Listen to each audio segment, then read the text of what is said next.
So I've read a lot of books, and obviously a lot of you have read a lot of books, and I'm sure everyone's come across books that they have regretted reading. And I have a few books here that I've regretted reading. The first book is Social Media for Writers. So when I came across this book, I knew pretty much nothing about marketing. I read this book years ago. And it was a big disappointment because when I read the book, everything in the book was completely generic. Like a high schooler could have known almost all the ideas in here. The only reason I finished it is because I wanted to be committed to finishing every book I read at the time. I don't do that anymore either. The book was really bad in terms of information to offer. It's one of these books that I call it's meant to be mainstream or is a mainstream book where it's filled with the most generic baseline information and it's mostly to just earn money using keywords like social media for writers rather than actually providing an original useful idea that will actually get results. This is just the bare minimum that won't get you the results you look for.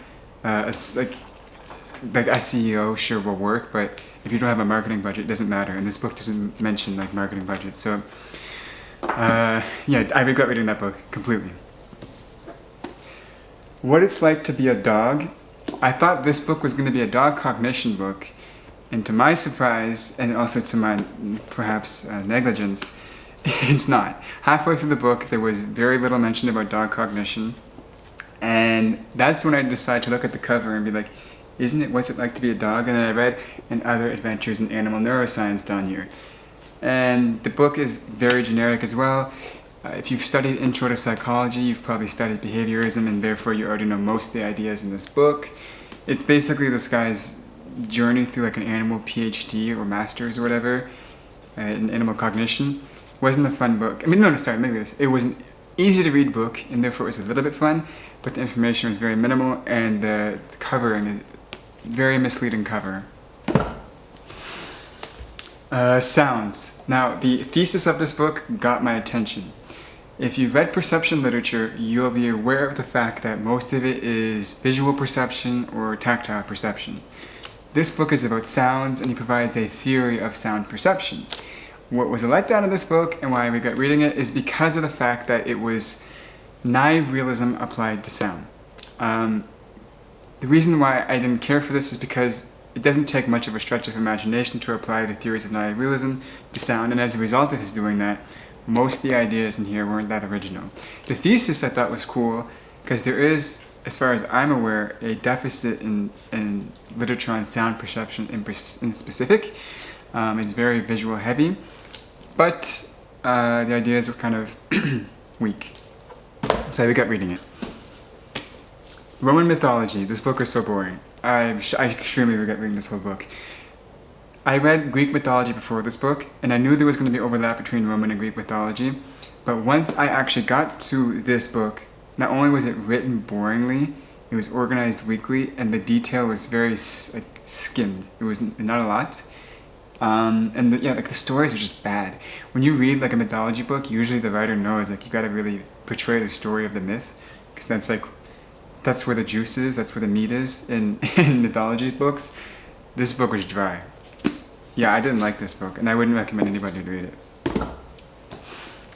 Sigmund Freud, Jokes and Narration to the Unconscious. So I don't know if he published this. I think his daughter published it after he died. And I'm going to say the book sucks. Now, the reason why I think the book sucks is because it's very armchair psychology heavy. There's zero empiricism, and which is I'm okay with some armchair psychology. And it's not that armchair psychology is intrinsically bad. I actually believe that there's a practical utility to things like folk psychology. But this book sucked. It was all armchair psychology. All the analysis and frameworks he provided for the situations were not that persuasive. He would analyze situations and then project an interpretation onto that situation. And I always thought, well, why should that interpretation be the correct interpretation? And that question was almost never answered whenever these examples came up. It's the same. This book suffers from the same problem that his Theory of Dreams has. It's just too much armchair psychology. The last book It's going to be a controversial one because a lot of people like reading this book. So I think this book, I wish I didn't read it. I regret reading it. I know Bjorn Books loves reading this, or he loved to read this. I regret reading it because it's too basic for me. The author isn't self-aware about this as far as I remember. Maybe I read this book a long time ago, so maybe I'm misremembering here. But the main idea here is just to take the concept of frames and apply it to social situations. So he talks about, for example, debt and debtors, or parent-child, and how those frames of looking at situations influence how things are played out, right? They influence the routes you're going to take, the strategies you're going to choose, right? Like the child can't choose certain strategies because of the role that they're playing. That's just the concept of frames and schemas applied to social situations. And so for that reason, this book was more of a reinforcement to me rather than anything new or groundbreaking. I tend to look for books that are like really exciting and groundbreaking. I don't know, the novelty of new ideas is more fun to me than the reinforcement of old ideas. That's why I like to study so many fields.